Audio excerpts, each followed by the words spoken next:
আসসালামু আলাইকুম ভাই। ওয়ালাইকুম আসসালাম আমি আব্দুল ভাই আমি তো একজন সার্জিক্যাল রোগী ছিলাম। আমি প্রায় ১০ বছর আগে অপারেশন করছি। তো অপারেশনের পর আবার যখন আমার এই সমস্যা দেখা দিল, আমি তো অনেক নার্ভাস। মানে কি করব? কারণ অপারেশনটা অনেক ক্রিটিক্যাল ছিল এবং অপারেশনের পরে যে একটা কষ্ট আমি ফিল করছি সেটা আমাকে আবার পুনরায় সেটা স্মরণ করায় দেয়। ফলে খুব নার্ভাস ফিল করি। পুনরায় আমি ডাক্তার দেখালে ডাক্তার আমাকে আবার এমআরআই রিপোর্ট করতে বলেন। এমআরআই রিপোর্টে আসে যে আমার ডিস্কের প্রবল সমস্যা। L4 L5 S1। তো পুনরায় আবার অপারেশন করতে বললো ডাক্তার। তো অপারেশনের কথা শুনে তো আমার অবস্থা অত্যন্ত খারাপ। কি করব? খুব নার্ভাস। আবার বসে নামাজ পড়তে গেলেও কষ্ট পাই, দাঁড়িয়ে তো নামাজ পড়তেই পারতাম না। কোমর এক সাইডে বাঁকা হয়ে গেছিল। তো আপনাদের ব্রেস্ট মেথডের ফেসবুক চালাতে চালাতে আমি সন্ধান পাই যে এক্সারসাইজ করলে নাকি ভালো হওয়া সম্ভব। তো আমি সাথে সাথে ব্রেস্ট মেথড করি এবং এখানে যোগদান করি।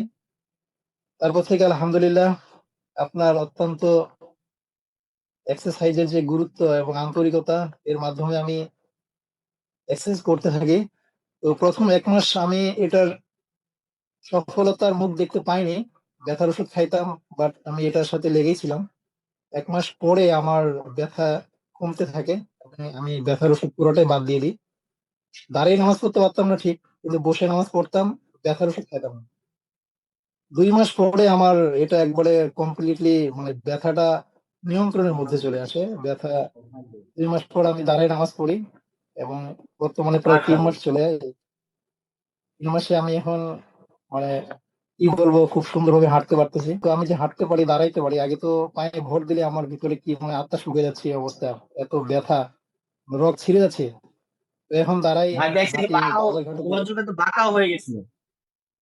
জি, বাঁকা মানে আমার বাঁকাটা সবচেয়ে বেশি চোখে লাগতো। কারণ মানে শরীর বাঁকা থাকলে তো একটা কেমন প্রতিবন্ধীর মতো ভাব দেখায় যে আমি খুঁড়াই খুঁড়াই হাঁটি, কোমর বাঁকা। এখন এখন একটু বাঁকা আছে, বাট এটা মানুষ বুঝতে পারে না। আমি বুঝতে পারি যে আমার একটু বাঁকা আছে।